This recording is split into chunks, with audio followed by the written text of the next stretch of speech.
This is part 3 of the free Volkswagen Golf series.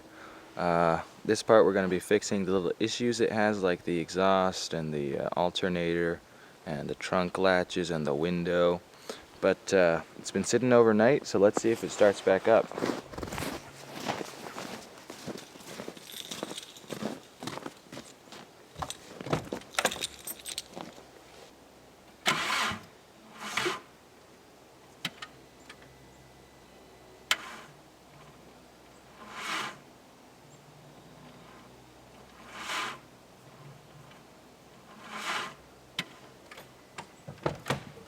Got the good old battery charger hooked up. Alright, see, this thing is what I think might be supposed to go under the engine. But I'm not sure. Looks like it might. And then here's the ratchet strap, which we are using to hold the trunk shut. It just goes in, out, and then back in. And then there's also power steering fluid and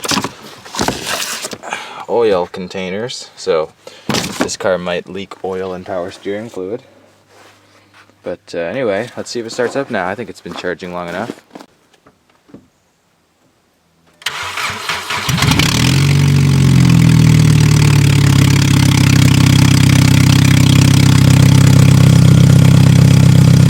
Alright, so the first thing I want to check on this is the exhaust system, because as you guys can tell, it sounds like it's missing the muffler, or the muffler has a hole in it or something. So I'm going to drive it up out of here so we can put it on some ramps and see why it's being so loud.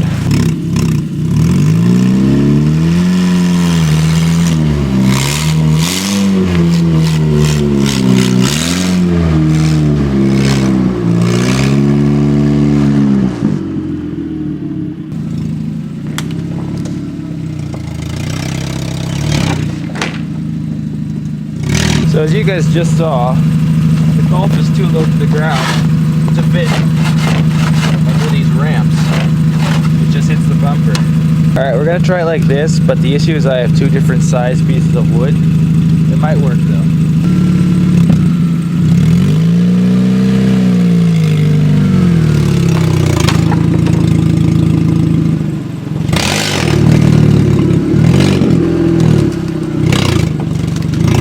Alright, let's climb underneath the car here. Oh.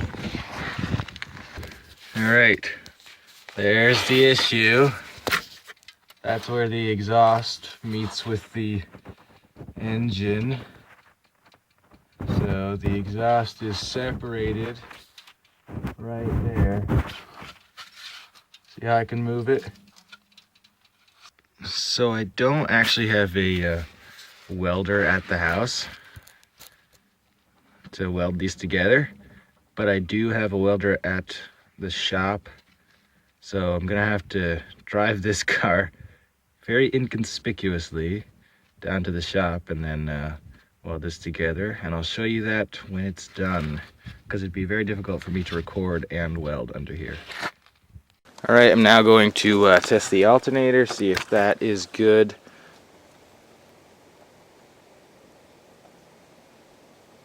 Alright, we got 12.23 volts. Start up the car.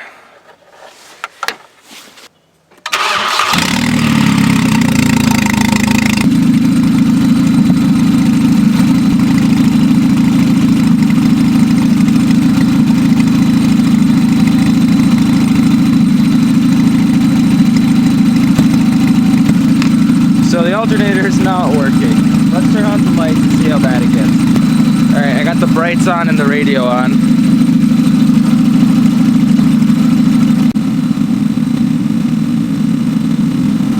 Uh-oh. It just keeps going down. Let's shut those in. It's got a constant beep on. Battery. And ABS, what the? We didn't have that on before. Now we have the battery light, ABS light, and airbag light. There, the car just started dying. Uh-oh. The speedometer is no longer working.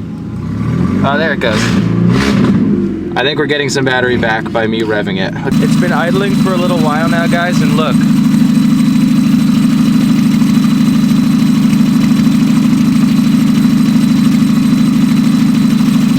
Looks like the alternator's working now. Let's turn on some accessory things and see if it stays working. All right, I got the brights, the radio, and the fan on again. Let's see if it is working.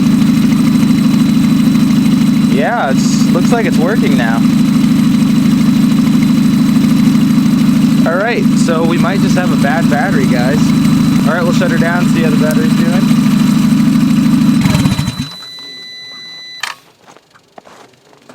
Should have a little bit more voltage than when we started it if it was working.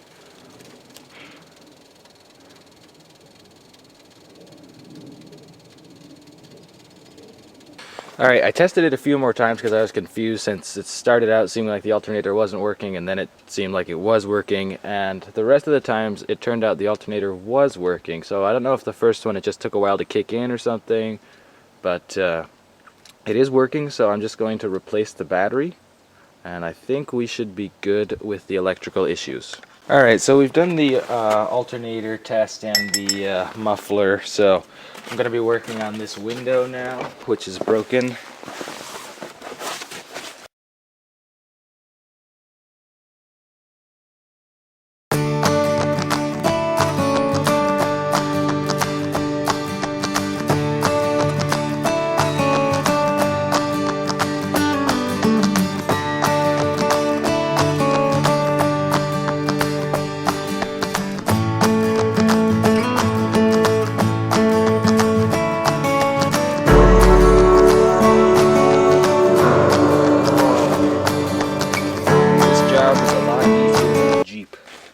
Alright, I got everything taken apart.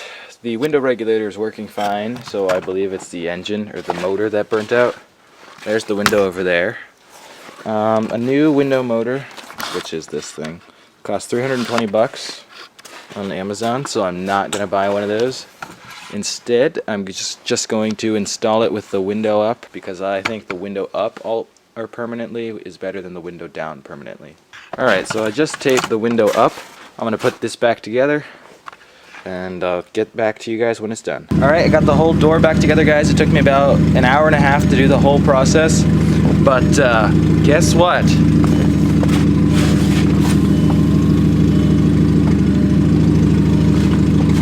It actually works. It turned out the only thing that was wrong was the window fell off its track, so the motor and the regulator still worked. So I'm glad I didn't shell out 150 bucks for a regulator or 320 for a motor, because all I had to do was put it back on the track. But anyway, it works, and we'll move on to the next issue. Back here sitting in the back seats, and I found this old nice cigarette butt they left me. Go smoke that later. Also, the door back here does not work. See, it is unlocked. Pull it, unlocks it, and then it doesn't work. And no, it is not a child safety lock, because I have already checked that. It just doesn't work. Look at this old baggy headliner back here. You can fix that real quick with a good old staple gun. Oh yeah. I would say these staples have infinitely improved the car. I mean, look at that headliner now. Just added about $12,000 of value.